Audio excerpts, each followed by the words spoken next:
Capital focus നിങ്ങൾക്കായി അവതരിപ്പിക്കുന്നത്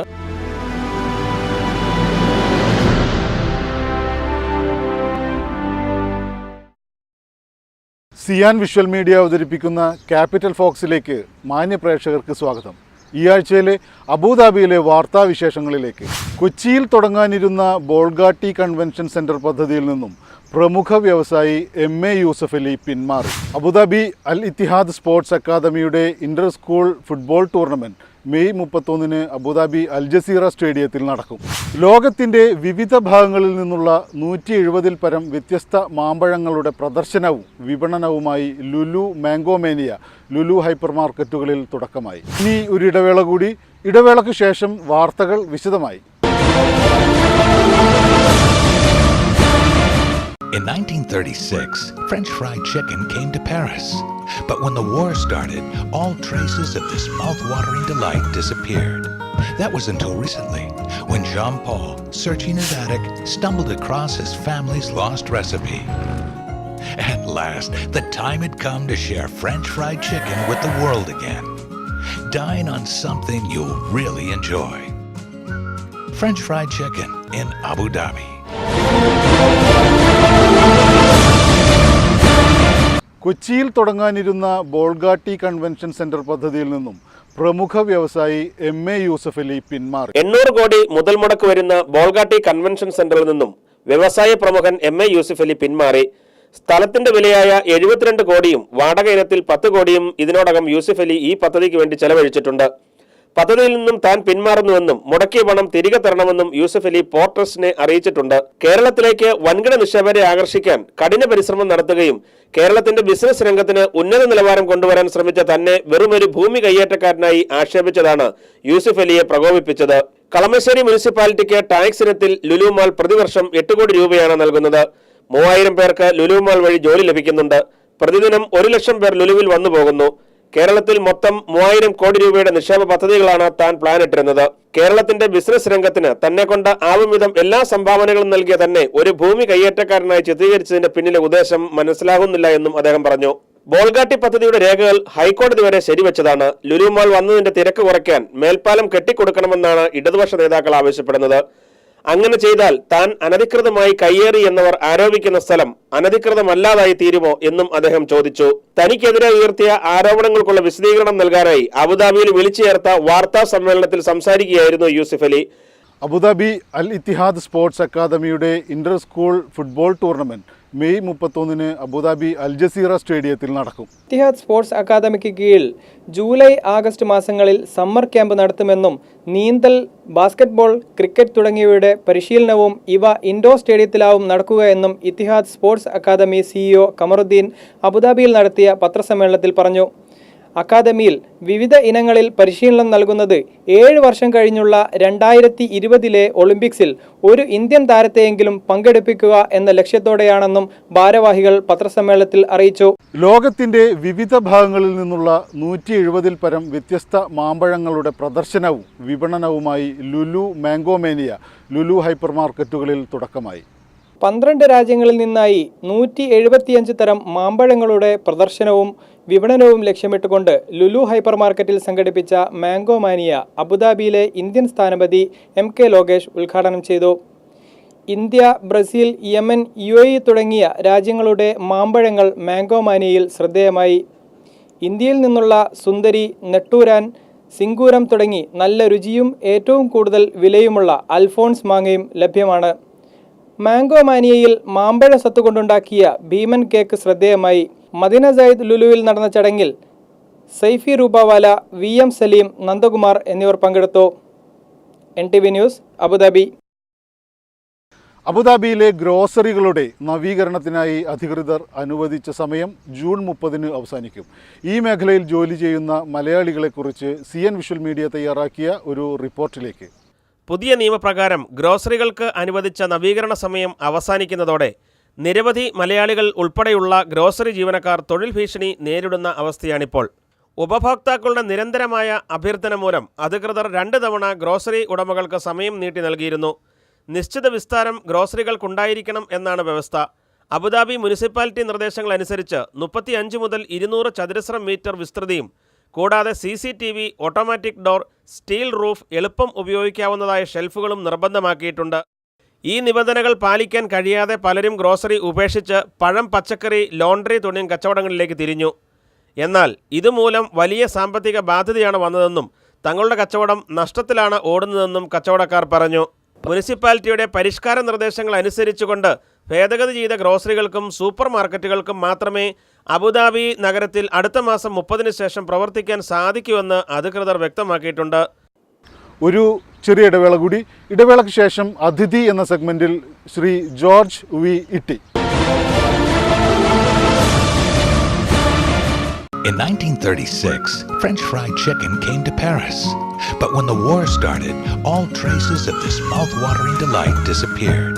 That was until recently, when Jean-Paul, searching his attic, stumbled across his family's lost recipe. At last, the time had come to share French fried chicken with the world again.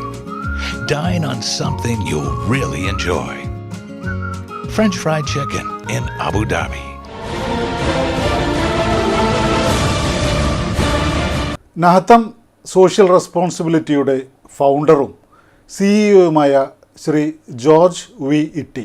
അദ്ദേഹമാണ് ഇന്ന് capital ഫോക്കസിൽ നമ്മുടെ അതിഥി. അദ്ദേഹത്തെ നമുക്ക് സ്വാഗതം ചെയ്യാം. നമസ്കാരം sir. നമസ്കാരം. എന്താണ് നാഥം എന്നതുകൊണ്ട് അർത്ഥമാക്കുന്നത്? നഹത്തത്തിൻ്റെ തുടക്കത്തെപ്പറ്റി പറഞ്ഞാൽ നഹത്തം എന്താണ് എന്ന് ആദ്യമായിട്ട് പറയേണ്ടിയിരിക്കുന്നു. നഹത്തം ഒരു അറബിക് വേർഡാണ്. അതിൻ്റെ അർത്ഥം വി കെയർ എന്നാണ് ഇംഗ്ലീഷിൽ. We care about education, we care about environment, we care about humanity. ഇങ്ങനെ 3 ഏരിയയിലാണ് ഞങ്ങൾ പ്രധാനമായിട്ട് വർക്ക് ചെയ്യുന്നത്. നാഥം സോഷ്യൽ റെസ്പോൺസിബിലിറ്റീസ് എന്ന സ്ഥാപനത്തിൻ്റെ തുടക്കം എങ്ങനെയായിരുന്നു? 4 വർഷം മുമ്പാണ് ഞങ്ങൾ ഈ പ്രോഗ്രാം സ്റ്റാർട്ട് ചെയ്യുന്നത്. ഞാൻ സ്പെഷ്യലൈസ് ചെയ്തിട്ടുള്ളത് അഡ്വർടൈസിങ് ആൻഡ് മാർക്കറ്റിങ്ങിലാണ്. എൻ്റെ കൂടുതൽ കാലത്തെ advertising and marketing experience social വർക്കിലേക്ക് മാറ്റുന്നതിന് വേണ്ടി, അല്ലെങ്കിൽ എൻ്റെ എക്സ്പീരിയൻസിനെ കമ്മ്യൂണിറ്റി വർക്കിന് വേണ്ടി യൂസ് ചെയ്യുന്നതിന് വേണ്ടിയാണ് ഇങ്ങനെ ഒരു ഓർഗനൈസേഷൻ സ്റ്റാർട്ട് ചെയ്തത്. ഏത് തരത്തിലുള്ള പ്രവർത്തനങ്ങളാണ് നാഥം ചെയ്യുന്നത്? ഞങ്ങൾ 3 ഏരിയയിലാണ് പ്രധാനമായിട്ട് വർക്ക് ചെയ്യുന്നത്: education, environment and humanity. Education ഏരിയയിൽ എഡ്യൂക്കേഷണൽ ഗെയിംസ് ഞങ്ങൾ ഉണ്ടാക്കുന്നുണ്ട്. ഈ ഗെയിംസ് ഒരു പേരൻസിനെ പോലെ, അല്ലെങ്കിൽ ഗ്രാൻഡ് പേരൻസിനെ പോലെയാണിത് വർക്ക് ചെയ്യുന്നത്. കാരണം പുതിയ ഗെയിംസുകളെല്ലാം ഷൂട്ടിങ്ങും ഫൈറ്റിങ്ങും ഒക്കെയാണ് പിള്ളേരെ പഠിപ്പിക്കുന്നത്. അതിന് പകരം ഞങ്ങൾ about good habits, environment, humanity ഇങ്ങനെയുള്ള ഗെയിംസ് ഞങ്ങൾ കുട്ടികൾക്കായിട്ട് ഉണ്ടാക്കി. അത് ഫ്രീ ആയിട്ടാണ് അതിൻ്റെ എൻഡ് യൂസർക്ക്. ഞങ്ങൾ ഒരു സാധനവും വിൽക്കുന്നില്ല. ഇത് ഫ്രീ ആയിട്ട് ആണ് പിള്ളേർക്കിത് കൊടുക്കുന്നത്. രണ്ടാമത്തെ പോയിൻ്റ് എന്ന് പറയുന്നത് എൻവയർമെൻ്റ് ആണ്. എൻവയർമെൻറ്റിന് ഞങ്ങൾ how to protect our environment, അല്ലെങ്കിൽ എങ്ങനെയാണ് അടുത്ത ജനറേഷന് വേണ്ടി നമ്മൾ ഇന്ന് എൻജോയ് ചെയ്യുന്ന എൻവയർമെൻറ്റിൻ്റെ സൗകര്യങ്ങൾ അടുത്ത ജനറേഷന് വേണ്ടി എങ്ങനെ കുറച്ചെങ്കിലും നീക്കി വയ്ക്കാനായിട്ട് സാധിക്കും. ഇതിനെപ്പറ്റി ഞങ്ങൾ പല രീതിയിൽ എഡ്യൂക്കേറ്റ് ചെയ്യുന്നുണ്ട്. അതിലൊരു ഇമ്പോർട്ടൻ്റ് ആയിട്ടുള്ള ഒരു പരിപാടി എന്ന് പറയുന്നത് organic vegetables and importance of that. അത് ഞങ്ങൾ ഇവിടെ ഷെയ്ഖ് സായിദ് ഓർഗനൈസേഷൻ്റെ കീഴിലുള്ള ഒരു വലിയ ഫാമിൽ, ഒരു ഓർഗാനിക് ഫാമിൽ ഞങ്ങൾ ആളുകളെ കൊണ്ടുപോയി അവിടെ എങ്ങനെയാണ് ഇത് കൃഷി ചെയ്യുന്നു, അത് കെമിക്കൽ ഇല്ലാതെ എങ്ങനെയൊക്കെ നമുക്ക് ചെയ്യാമെന്നുള്ള ഡീറ്റെയിൽസൊക്കെ ആളുകളെ ഞങ്ങൾ പഠിപ്പിക്കുന്നുണ്ട്. അതുകൂടാതെ ആ ഫാമിൽ നിന്ന് ഓൾമോസ്റ്റ് 5000 കിലോ ഓർഗാനിക് വെജിറ്റബിൾസ് ഞങ്ങൾ UAE മാർക്കറ്റിൽ വിൽക്കുന്നുണ്ട്. ലൂലു യൂസഫ് അലിയുടെ സപ്പോർട്ടോടുകൂടിയാണ് ഈ പ്രോഗ്രാമിൻ്റെ മാർക്കറ്റിംഗ് നടക്കുന്നത്. Thank you to Yusuf Ali.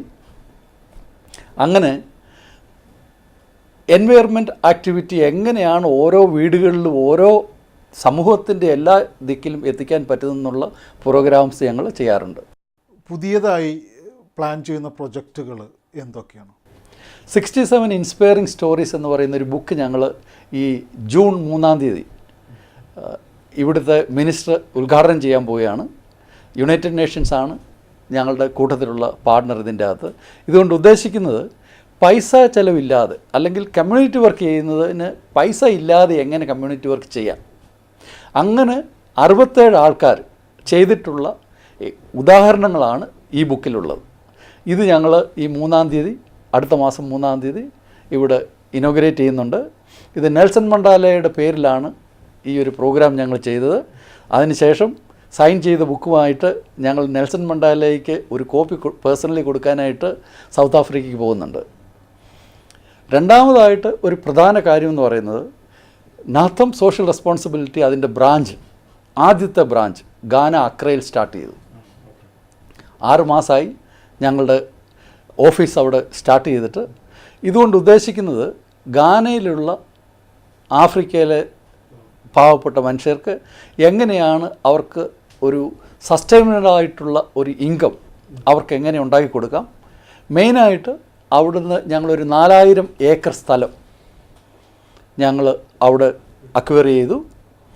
ആ സ്ഥലത്ത് നമുക്ക് വളരെ സസ്റ്റൈനബിളായിട്ടുള്ള അഗ്രികൾച്ചർ പ്രോഗ്രാംസ്, അത് തേക്ക്, റബ്ബർ, വാഗ, അതുപോലെയുള്ള വളരെ പ്രീഷ്യസ് ആയിട്ടുള്ളതും സസ്റ്റൈനബിളായിട്ടുള്ള മരങ്ങൾ, ഫാമുകൾ ഉണ്ടാക്കുന്നു. ഇത്രയും കാലത്തെ പൊതുപ്രവർത്തനത്തിനിടയ്ക്ക് തിരിഞ്ഞു നോക്കുമ്പോൾ എന്തു തോന്നുന്നു? സാമൂഹ്യ പ്രവർത്തനത്തിൽ എന്ത് തോന്നുന്നു എന്ന് ചോദിച്ചാൽ 101% സന്തോഷം. ഇതാണ് എനിക്ക് പറയാനുള്ളത്. സോഷ്യൽ വർക്ക് എന്നുള്ള നിലയ്ക്ക് സാറ് പ്രവർത്തിക്കുമ്പോൾ കുടുംബം എങ്ങനെ ഇതിനോട് സഹകരിക്കുന്നു? എൻ്റെ ഭാര്യ റേച്ചൽ ജോർജ്, എൻ്റെ മൂത്ത മകൻ അനീഷ്, രണ്ടാമത്തെ ആൾ അഭിജിത്ത് വളരെ കോപ്പറേറ്റീവാണ്. അതിൻ്റെ പ്രധാന റീസൺ, കല്യാണം കഴിക്കുന്നതിന് മുമ്പ് ഞാൻ എൻ്റെ വൈഫിനോട് പറഞ്ഞിട്ടുണ്ടായിരുന്നു, 50 വർഷം മാത്രമേ ഞാൻ എൻ്റെ എല്ലാ വർക്കുകളുടെ പ്രതിഫലങ്ങളും ഫാമിലിക്ക് വേണ്ടി ഉണ്ടായിരിക്കുകയുള്ളൂ, അതിനുശേഷം അത് കംപ്ലീറ്റായിട്ട് കമ്മ്യൂണിറ്റിക്ക് വേണ്ടി ആയിരിക്കുമെന്ന്. അതുകൊണ്ട് എൻ്റെ വൈഫിന് ഒരിക്കലും കംപ്ലൈൻറ്റ് പറയാൻ സാധിക്കുകയില്ല. അതുമാത്രമല്ല, she even like to do community work, so they are very happy. താങ്കളുടെയും നാഥത്തിൻ്റെയും ഈ പൊതുപ്രവർത്തനങ്ങൾ ഇനിയും നല്ല നിലയിൽ മുന്നോട്ട് പോട്ടെ. ഇത്രയും സമയം ഞങ്ങളോട് സഹകരിച്ചതിന് നന്ദി. നമസ്കാരം. നമസ്കാരം. ഒരു ഇടവേള കൂടി. ഇടവേളയ്ക്ക് ശേഷം പൊതുജനങ്ങൾക്കായി എന്ന സെഗ്മെൻറ്റിൽ പ്രമേഹ രോഗികൾ അറിഞ്ഞിരിക്കേണ്ട വിഷയങ്ങളുമായി പ്രമുഖ diabetologist doctor Ashok Krishnan. In 1936, French fried chicken came to Paris. But when the war started, all traces of this mouth-watering delight disappeared. That was until recently, when Jean-Paul, searching his attic, stumbled across his family's lost recipe. At last, the time had come to share French fried chicken with the world again. Dine on something you'll really enjoy. French fried chicken in Abu Dhabi.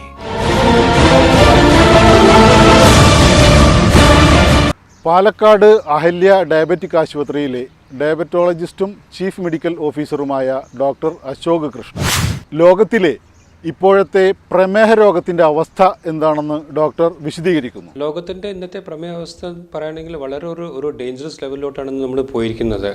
കാരണം കഴിഞ്ഞ 20 വർഷത്തിൻ്റെ ഉള്ളിൽ ഏതാണ്ട് ഒരു 50% പ്രമേഹത്തിൻ്റെ prevalence അല്ലെങ്കിൽ ഇതിൻ്റെ സ്റ്റാറ്റിസ്റ്റിക്സിൽ ഒരു വർധനം വന്നിട്ടുണ്ട്. ഇന്നിപ്പോൾ അവസ്ഥ എടുത്ത് നോക്കുകയാണെങ്കിൽ ഏതാണ്ട് ലോകത്തിൽ 381 മില്യൺ ഡയബറ്റിക്സ് ഉണ്ടെന്നാണ് ഇൻ്റർനാഷണൽ ഡയബറ്റിക്സ് ഫെഡറേഷൻ പറയുന്നത്. 381 മില്യൺ എന്ന് പറയുമ്പോൾ ഏതാണ്ട് അതൊരു 38 കോടി പോലെയായി. അത് അടുത്ത 20 വർഷത്തിനുള്ളിൽ ഒരു 2025 അല്ലെങ്കിൽ 2030 2030 ആകുമ്പോഴത്തേക്ക് അത് ഏതാണ്ട് ഒരു 55 crore അല്ലെങ്കിൽ 552 മില്യൻ്റെ ഒരു എണ്ണത്തിലേക്ക് പോകാനുള്ള സാധ്യത ഉണ്ട്. അപ്പോൾ തീർച്ചയായിട്ടും ലോകാവസ്ഥ എന്ന് വളരെ പാൻഡമിക് ലെവലിലോട്ട് പോയിട്ടുണ്ട്. ഇതിൽ ഏറ്റവും കൂടുതൽ നമുക്ക് പ്രശ്നം വന്നിരിക്കുന്നത് ഏഷ്യൻ കൺട്രീസിലാണ്.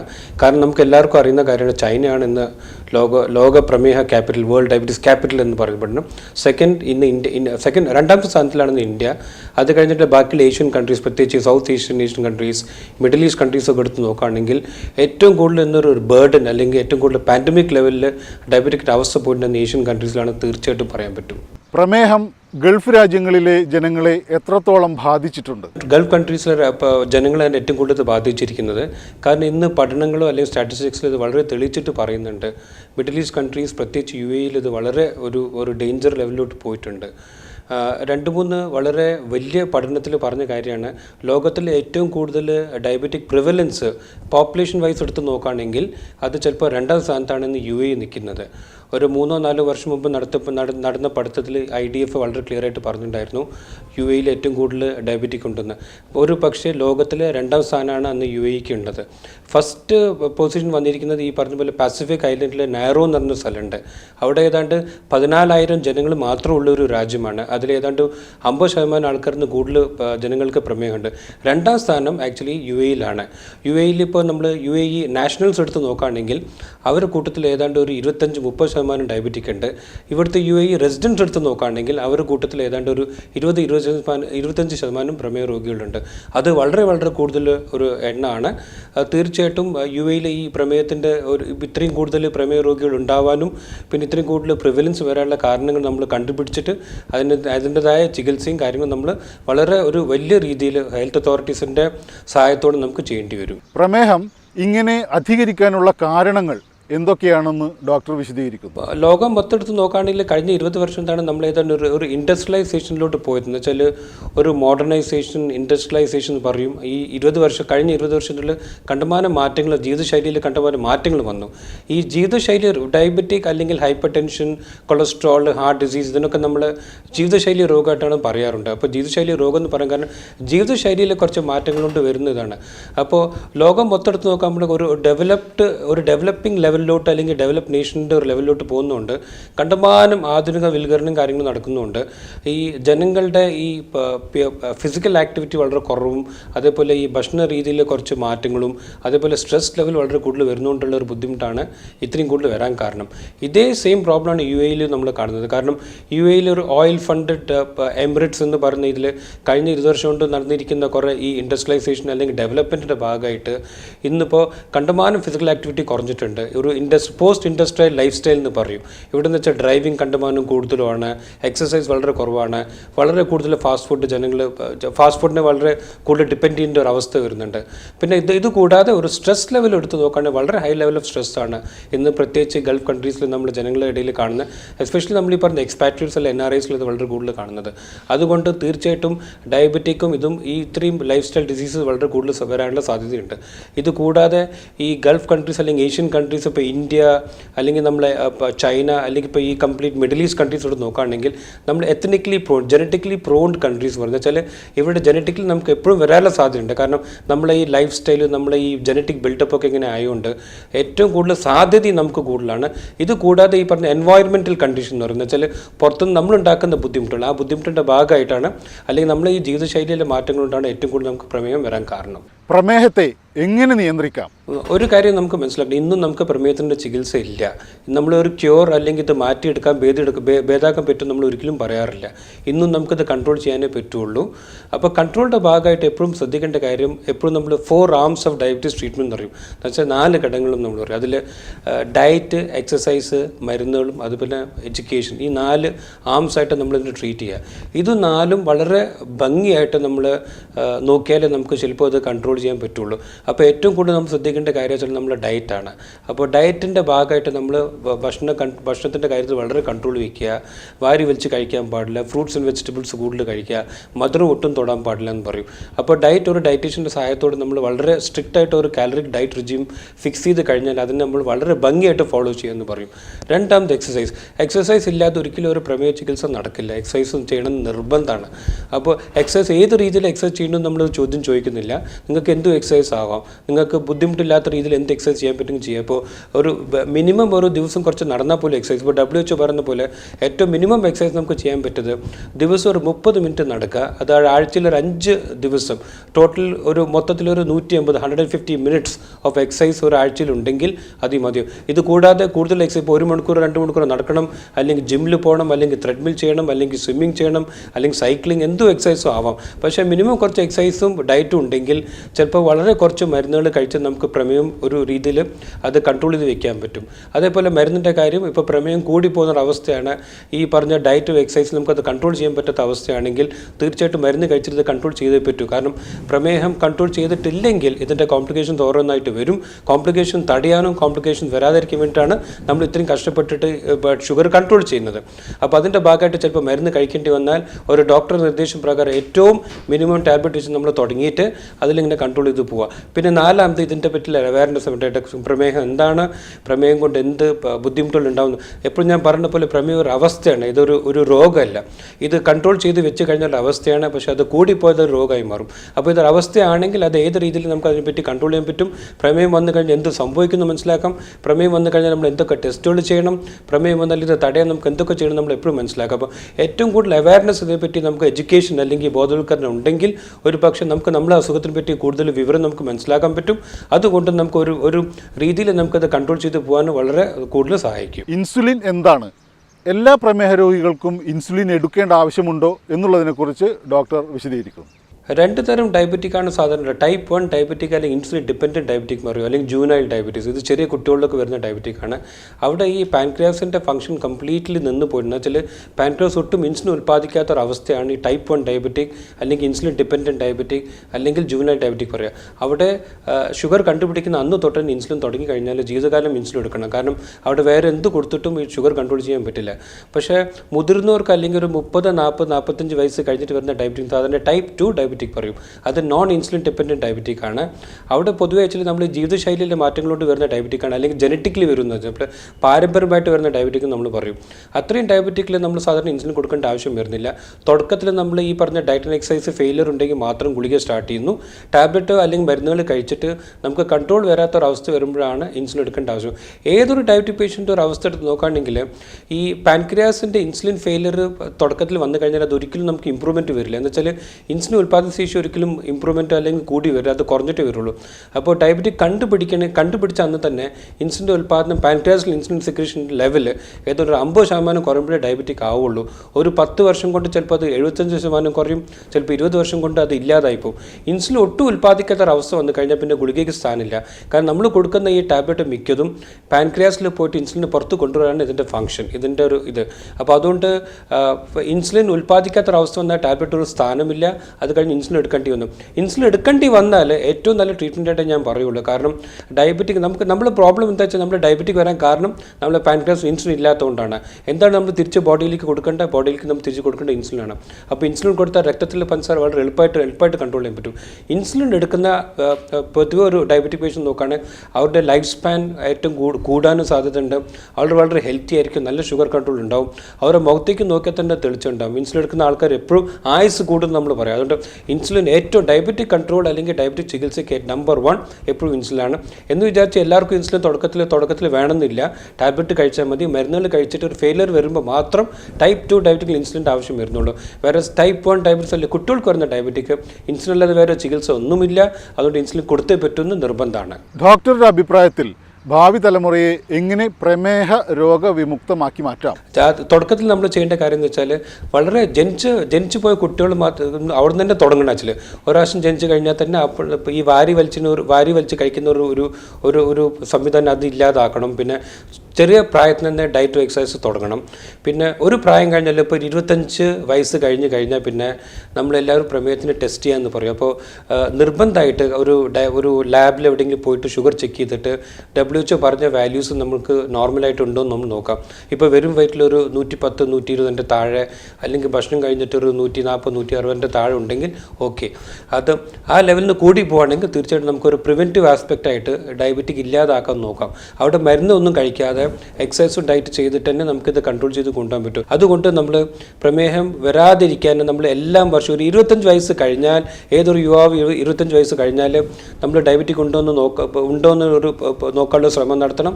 ആ ശ്രമത്തിൻ്റെ ഭാഗമായിട്ട് ഈ പറഞ്ഞ പോലെ എല്ലാ വർഷവും കമ്പൽസറി ആയിട്ട് നമ്മളൊരു ലാബിലോ അല്ലെങ്കിൽ ഡോക്ടറുടെ നിർദ്ദേശം പ്രകാരം നമ്മൾ പോയിട്ട് ടെസ്റ്റ് ഡയബറ്റിക് ഉണ്ടോയെന്ന് ഷുഗർ ഉണ്ടോയെന്ന് ടെസ്റ്റ് ചെയ്തിട്ട് ഉണ്ടെങ്കിൽ നമ്മൾ ഈ പറഞ്ഞ തുടക്കത്തിലൊക്കെ ആണെങ്കിൽ വളരെ നല്ല സ്ട്രിക്റ്റ് ഡയറ്റ് ആൻഡ് എക്സസൈസ് ചെയ്തിട്ട് നമുക്കത് കൺട്രോൾ ചെയ്യാൻ പറ്റും. എ ഷോർട്ട് ബ്രേക്കിന് ശേഷം entertainment. In 1936, French fried chicken came to Paris. But when the war started, all traces of this mouth-watering delight disappeared. That was until recently, when Jean-Paul, searching his attic, stumbled across his family's lost recipe. At last, the time had come to share French fried chicken with the world again. Dine on something you'll really enjoy. French fried chicken in Abu Dhabi.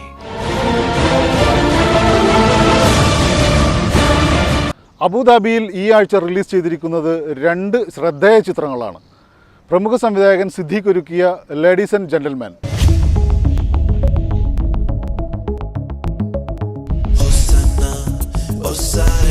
എൻ്റെ കുറച്ച് young friends ഉണ്ട്, IT professionals. അവർക്കൊരു firm തുടങ്ങാൻ നമ്മുടെ ഒരു support ഉണ്ട്. മോഹൻലാൽ നായകനായി അഭിനയിച്ച ലേഡീസ് ആൻഡ് ജെന്റിൽമാനിൽ നായികമാരായി എത്തുന്നത് മീര ജാസ്മിൻ, മമത മോഹൻദാസ്, മിത്ര കുര്യൻ എന്നിവരാണ്. ആദ്യം സ്വന്തം ഭാര്യ ജീവിതത്തിൽ വിട്ടുപോകാതെ പിടിച്ചെടുത്താൻ നോക്ക്. അത് കഴിഞ്ഞിട്ട് മതി മറ്റുള്ളവരുടെ പ്രശ്നങ്ങളിൽ ഇടപെടുന്നതും സോൾവ് ചെയ്യുന്നതും. ഇനി 7 ഡേയ്സും പറഞ്ഞുകൊണ്ട് എന്റെ അടുത്തേക്ക് പോലും വരരുത്.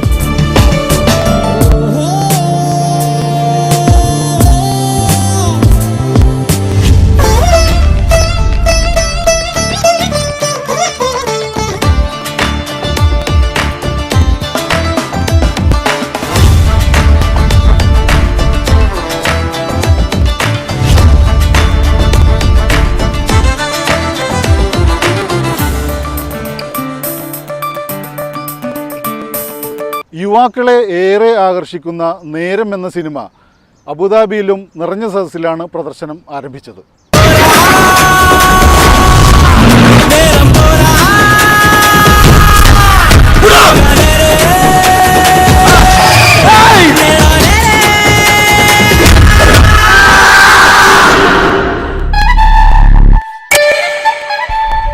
ബാലനടിയായി സിനിമയിൽ അരങ്ങേറ്റം കുറിച്ച പ്രവാസ ലോകത്തെ ശ്രദ്ധേയയായ കലാകാരി നസ്രിയ ഈ ചിത്രത്തിൽ നായികയായി എത്തുന്നു. നിവിൻ പോളിയാണ് നായകൻ. നേരം 2 വിധത്തിലാണ്. ഒന്ന് നല്ല നേരം, പിന്നെ ഒന്ന് ചീത്ത നേരം. ജീന, ഞാൻ 6 പഠിക്കുമ്പോൾ അവൾ എൻ്റെ സ്കൂളിൽ 4th ഒന്ന് ജോയിൻ ചെയ്തു. ചെറുപ്പത്തിൽ ഭംഗിയില്ലാത്ത പെൺപിള്ളേർ വലുതാകുമ്പോൾ ഒടുക്കത്തെ ഭംഗിയായിരിക്കും. ക്യാപിറ്റൽ ഫോക്സിൻ്റെ ഈ ലക്കം ഇവിടെ പൂർണ്ണമാകുന്നു. നിങ്ങളുടെ അഭിപ്രായങ്ങളും നിർദ്ദേശങ്ങളും ഞങ്ങളെ അറിയിക്കുക. sianvisualmedia@gmail.com. നന്ദി, നമസ്കാരം. കാറ്റിൽ കണ്ണിമ തെല്ലടയാതെ കൊതിയോടെ എന്നും കാവലിരിക്കുവതാരോ, ഒരു നാളും പിണങ്ങാതെ എന്നോടൊന്നും ഒളിക്കാതെ ഒരുമിച്ചു കിനാവുകൾ കാണുവതാരോ, കള്ളങ്ങൾ പറഞ്ഞാലും നേരെന്താണെന്നറിഞ്ഞാലും നിഴലായി കൂടെ നടക്കുവതാരോ.